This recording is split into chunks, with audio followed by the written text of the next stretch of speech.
Hey everyone, my name is Katie. Thank you so much for tuning into our channel. We're trying to keep the hype going after a very successful NCAA women's tournament. The WNBA Draft takes place tomorrow night in Brooklyn, New York, and we're looking forward to a very exciting draft class.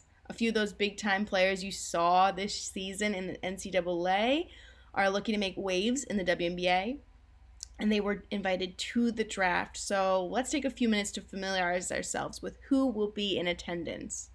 First up on our list is none other than Caitlin Clark out of Iowa. She's regarded as one of the greatest college basketball players ever.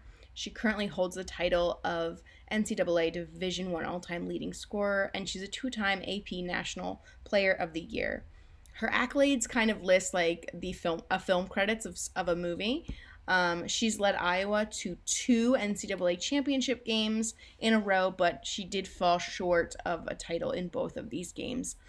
Many have already decided that she's going to be the Rookie of the Year this upcoming season, but there are quite a few WNBA veterans who won't make this season very easy for her. It seems she's a lock-in for the first pick by the Indiana Fever, which isn't terribly far from her home state of Iowa.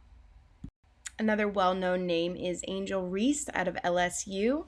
She is a 2023 NCAA champion, and she was named the SEC Player of the Year in 2024 and was a unanimous first-team All-American selection as a junior. She's been seen by the media and sports fans alike as the antagonist to Clark, but she's extremely talented and she deserves her flowers. She was ranked second in her recruiting class by ESPN in high school. She's one of the top NIL earners as well, and mock drafts are saying that she's going to probably fall in either the 7th or 8th pick, but regardless, I'm very excited to see where she ends up. Another invited guest is Cameron Brink out of Stanford. She is expected to go at number 2 to the LA Sparks, which would mean she'd be staying in California.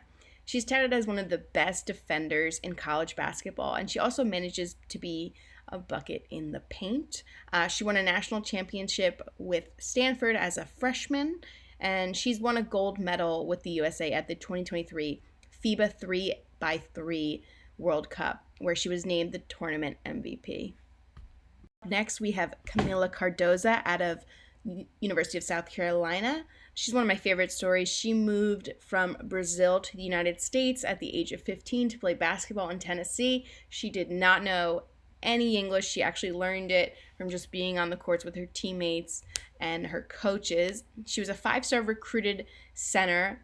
She first went to Syracuse, where she was the ACC Freshman of the Year, and then in her sophomore year, she transferred to South Carolina, where she was the 6th Man of the Year.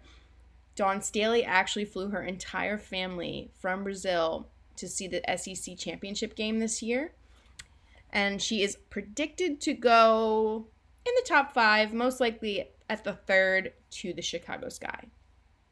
Mock drafts have Rakia Jackson out of Tennessee being selected within the top 5. She is a small forward, averaging high double digits during her 5 seasons in NCAA with both Mississippi State, where she first started, and Tennessee, where she later transferred. She's a 2-time first-team All-SEC and a McDonald's All-American. She returned to Tennessee for her 5th season of eligibility instead of entering the 2023 draft because of the COVID-19 pandemic, which is something we're seeing a lot amongst this draft class. Next, we have 2 players hailing from UConn. We've got Aaliyah Edwards and Nika Mule.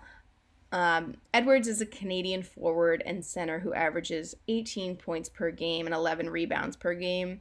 She's high motor, high IQ, and she's learned from one of the best in the business, and that's Coach Gino. She played alongside Paige Beckers and Aubrey Griffin, who are both returning to UConn for one more year of eligibility.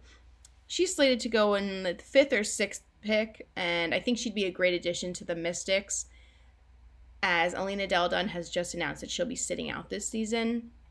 Mule hails from Croatia, and she was a 2-time Big East Defensive Player of the Year, and she holds the career assist record at UConn. She is a point guard, so I could see her going to the Thunderstorm at either the end of the 1st or top of the 2nd round. Just like UConn, Ohio State has 2 players that were invited to the draft as well. JC Sheldon is an Ohio native who played for the Buckeyes during her 5 years of eligibility. She was named first team All Big Ten twice, both as a junior and in her 5th year as a senior. In 2022, she tied the Ohio State women's basketball program's single game record with 11 steals in a win over Boston College, and she is looking to be a first round pick. Next, we have Celeste Taylor. She transferred from Texas to Duke and then finished her collegiate career as a Buckeye. As a high school senior, she was named New York's Gatorade Player of the Year and a McDonald's All-American. She has played youth international basketball for the USA and has 2 gold medals from World Cups. Taylor is a skilled playmaker at the PG position, and she will make a team very happy. Overall, I see her going early 2nd round. Elizabeth Kitley out of Virginia Tech is a 3-time ACC Player of the Year. All 3 are running consecutively between 2022 and 2024.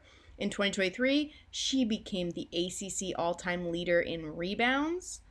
Will most likely finish out the 2nd round with this dominant center. She unfortunately suffered an ACL injury in the last game of her last collegiate season, which might affect her draft position. Another player slated to go in the 1st round is Charisma Osborne out of UCLA.